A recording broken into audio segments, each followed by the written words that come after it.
ጤና ይስጥልን የዩቲዩብ ቻናል ተከታታዮቻችን ዕለታዊ መረጃዎቻችንን እናደርሳችኋለን። አብራችሁን ቆዩ። የመከላከያ ስፔሻላይዝድ ሪፈራል ሆስፒታል ይቻላልን በተግባር ያረጋገጠ ተቋም ነው ሲሉ ወይዘሮ ማርታ ሌውጂ ገለጹ። የመከላከያ ስፔሻላይዝድ ሪፈራል ሆስፒታል በይፋ ተመርቆ ስራ ከጀመረበት ጊዜ ጀምሮ የሰራዊቱን የጤና አገልግሎት አሰጣጥ በማዘመንና ከፍ ወዳለ ደረጃ በማሸጋገር ውጤታማ ስራ እየሰራ እንደሚገኝ የመከላከያ ሚኒስቴር ፋይናንስ ዘርፍ ሚኒስቴር ዴታ ወይዘሮ ማርታ ሌውጂ ተናግረዋል። ሚኒስቴር ዴታዋ ሆስፒታሉ ወጪ ቆጣቢ በሆነ መንገድ በየጊዜው የተሻለ ውጤት እያስመዘገበ ይቻላልን በተግባር እያረጋገጠ የሚገኝ ተቋም እንደሆነ ጠቁመው ለዚህም በቅርቡ ለሰራዊቱ የተደረገው የዳለ መገጣጠሚያ አጥንት ቅየራ ሕክምና አንዱ ማረጋገጫ እንደሆነም አረጋግጠዋል። በየደረጃው የሚገኝ አመራር ሙያተኛና ባለድርሻ አካላት በጋራ በመተባበርና በመደጋገፍ በመስራታቸው የተገኘ ውጤት ነውና ልትመሰገኑም ይገባልም ብለዋል። የመከላከያ ጤና ዋና መምሪያ ኃላፊ ሌተናል ጀነራል ጥጋቡ ይልማ በበኩላቸው ሆስፒታሉ እንደ ሀገርና እንደ ተቋም የተቀመጠውን የዘመናዊ የጤና አገልግሎት አሰጣጥ ግብ ሊያሳካ የሚችል ስራ መስራቱን ተናግረዋል። በቀጣይም ሆስፒታሉን በዘመናዊ የሕክምና መሳሪያዎችና ሙያተኞች በማሟላት በአፍሪካ ውስጥ ተመራጭና ተወዳዳሪ የሕክምና ማዕከል እንዲሆን የማድረጉ ስራ ተጠናክሮ ይቀጥላል ብለዋል። አሁን ላይ የተሰራው የዳለ መገጣጠሚያ ቅየራም ይህንን ተግባር የሚያረጋግጥ እንደሆነም አንስተዋል። በተጨማሪም ምንጊዜም ስራዎች አመራሩ ችግር ፈቺ የሆኑ ውሳኔዎችን እየሰጠና የጤና ሙያተኛው ደግሞ በከፍተኛ የኃላፊነት ስሜት መስራት ከተቻለ የማይቻል ነገር እንደሌለ ያረጋገጠ ተግባር ፈጽማቸዋልና ተቋሙም ሀገርም ይኮራባቸዋል ሲሉም ጄኔራል መኮንኑ አክለዋል።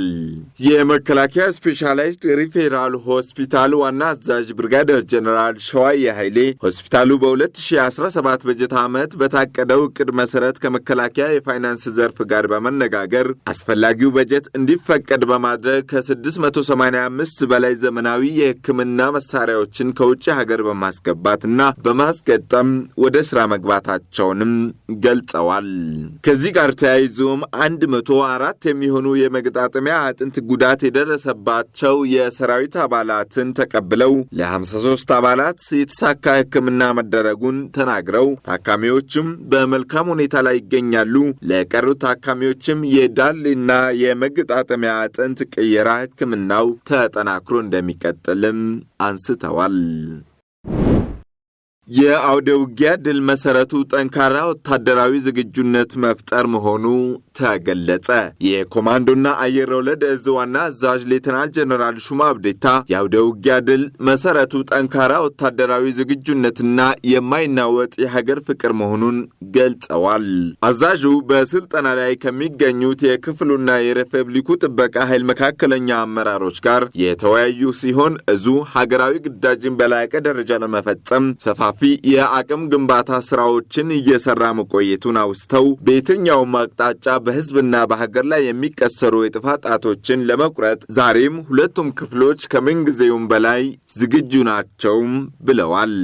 ለነገ ድል ዛሬ መዘጋጀትን መቼም ቢሆን የማንዘነጋው የዕለት ተዕለት ስራችን ነው ያሉት ሌተናል ጀነራል ሹማ አብዴታ የክፍሉ አመራር በእሳት ተፈትኖ በእሳት ውስጥ ያለፈ ጠንካራ በራስ መተማመንን የገነባ ኃይል መሆኑን በመግለጽ የተሰጠ ያለው ስልጠና ይህንን አቅም በማጎልበት አመራሩን ለላቀ ሀገራዊ ግዳጅ ማዘጋጀትና የነገ ተኪ የሰራዊት አመራሮችን ማፍራት ጭምር ዓላማ ያደረገ መሆኑን ተናግረዋል።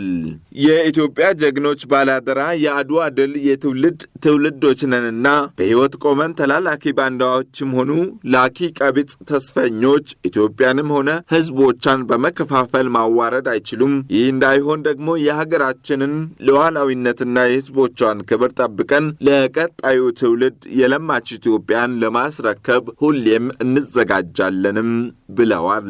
ጽንፈኛውና ሸኔ ሕዝብን ለያይቶ በማባላት ኢትዮጵያን ለማፍረስ የዘረጋውን የጥፋት መረብ በመበጣጠስ በኩል ክፍሉ ትልቅ ሥራ መስራቱን የተናገሩት ሌተናል ጀነራል ሹማ አብዴታ ሰልጣኝ አመራሩ የተጣለበትን ሀገራዊ ኃላፊነት በጥልቀት ተገንዝቦ ስልጠናውን በብቃት በመወጣት ለነገ ድል መዘጋጀት እንዳለበትም አሳስበዋል።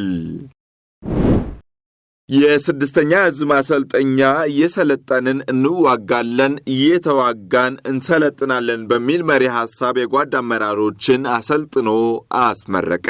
የስድስተኛ እዝ ዋና አዛዥ ሜጀር ጄኔራል ብርሃኑ ጥላሁን ስልጠና ለግዳጅ አፈጻጸም ያለውን ትርጉም አውቃችሁ እየሰለጠንን እንዋጋለን፣ እየተዋጋን እንሰለጥናለን በሚል መሪ ቃል የወሰዳችሁት ከተግባር ጋር የተዋሃደ ስልጠና ፍጹም የውጊያ ዲስፕሊንን የተላበሰ የሀገርና የሕዝብ ፍቅርን በማንገብ እስከ ሕይወት መስዋዕትነት በቆራጥነት በመዝመት ነውና ይህንንም በተግባር እየፈጸማችሁ መጥቷቸዋልም ብለዋል። ሜጀር ጀነራል ብርሃኑ ጥላሁን ያሳለፋችሁት ወራቶች ሁሉ በተለያዩ የስልጠና ምዕራፎች በድል አጠናቃችሁ ስትመረቁ በነበራችሁበት አሃድ እናንተ ስትሰለጥኑ እናንተን ተክተው ሌትም ሆነ ቀን በፀሐይና በብርድ ከጠላት ጋር ሲጋፈጡ የነበሩ ጓዶቻችሁን ሄዳችሁ ለመምራት ተጨማሪ አቅም በማግኘታችሁ ትልቅ ውጤት ነው ሲሉም አስገንዝበዋል። በቆይታችሁ ያገኛችሁትን አቅም ተጠቅማችሁ የበለጠ ስራ እንደምትሰሩ ያለኝን እምነት ሊገልጽላችሁ እወዳለሁም ብለዋል ጀነራል መኮንኑ። የማሰልጠኛው ምክትል አዛዥ ሌተናል ኮሎኔል ታምራት ለንጄሶ በበኩላቸው ማሰልጠኛ ማዕከሉ ከኮሮች የተውጣጡትን የጓድ አመራሮች የቀጣይ የእዙን ግዳጅ ማዕከል ባደረገ ሁኔታ በአስተሳሰብ በክህሎትና በችሎታ በቴክኒክና በልዩ ልዩ ደንቦች ለወራት አሰልጥኖ የተሻለ የአመራር ዕውቀት እንዲጨብጡ በማድረግ ለምረቃ አብቅቷል ሲሉ ገልጸዋል።